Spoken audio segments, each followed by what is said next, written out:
Bonjour tout le monde. Alors donc, je continue les petites vidéos. Merci infiniment pour le succès que la chaîne prend. Beaucoup de questions, Visa, assurance santé. Ce matin, je vais vous parler d'assurance santé. Et là, je vais vous dire plein de choses, OK? Assurance santé en Thaïlande, ce que on ne vous dit pas assez souvent, OK? Et là, je vais lire les notes parce que je ne veux rien oublier de vous donner comme conseil. Bonjour tout le monde, j'espère que vous allez bien. Bon, aujourd'hui, je vais vous parler d'un sujet qui revient constamment dans tous vos commentaires, l'assurance santé en Thaïlande. Et pour être franc avec vous, beaucoup de gens pensent que le plus important, c'est d'avoir la meilleure assurance possible. Oui, c'est important, mais c'est pas toute l'histoire. Donc, parce qu'ici, il y a une réalité que plusieurs découvrent un petit peu trop tard. Le trafic. Bon, je m'explique. Et ça, croyez-moi, ce n'est pas une petite affaire, OK? On s'entend? Dans des endroits comme Pattaya, Jomtien, où je suis, Bangkok, Phuket, là où il y a énormément de touristes, il y a aussi énormément de circulation. Et oui. Et des fois, pour faire quelques kilomètres seulement, ça peut prendre 15, 20, 30 minutes et parfois même plus. Bon, alors, imaginez-vous, là, situation sérieuse. Vous venez de vous claquer un AVC ou un infarctus ou un accident grave de moto, peu importe. Combien de temps vous pensez que ça va prendre à l'ambulance pour venir vous chercher?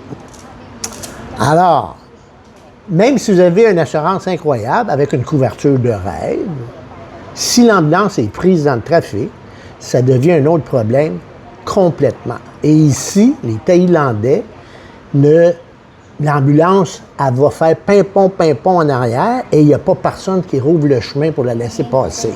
Ça, il faut être conscient de ça. OK? Et ça, les compagnies d'assurance n'en parlent pas beaucoup. Eh non.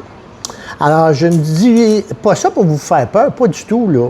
C'est tout simplement une réalité ici, OK?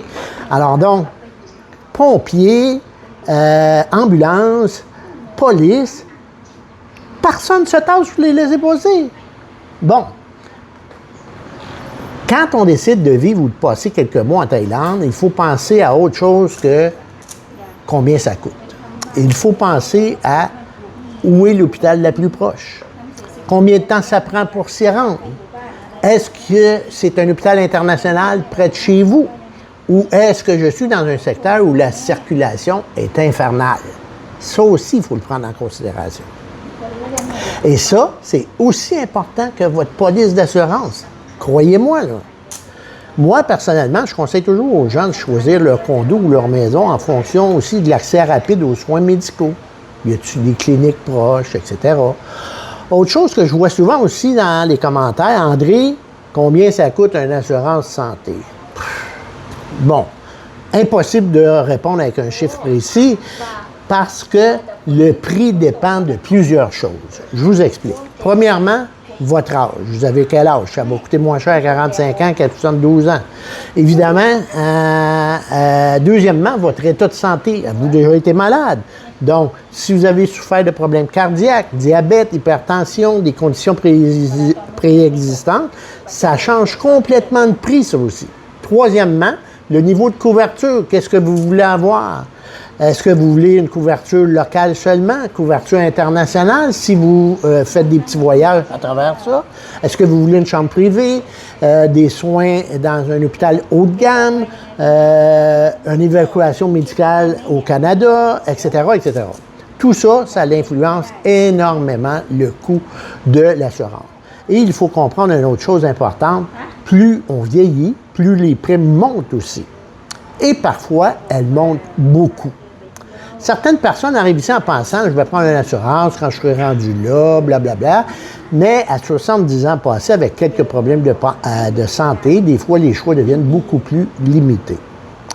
Alors, le meilleur conseil que je peux vous donner, sincèrement, informez-vous avant de partir. Prenez le temps de comparer. Lisez les exclusions, très important. Posez des questions, OK? Pas juste demander un devis en ligne, parler à quelqu'un au téléphone.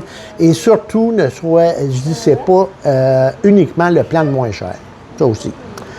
Parce qu'au final, une assurance, tu espères toujours ne jamais t'en servir, premièrement, mais si un jour tu en as besoin, tu veux que ça fonctionne pour vrai.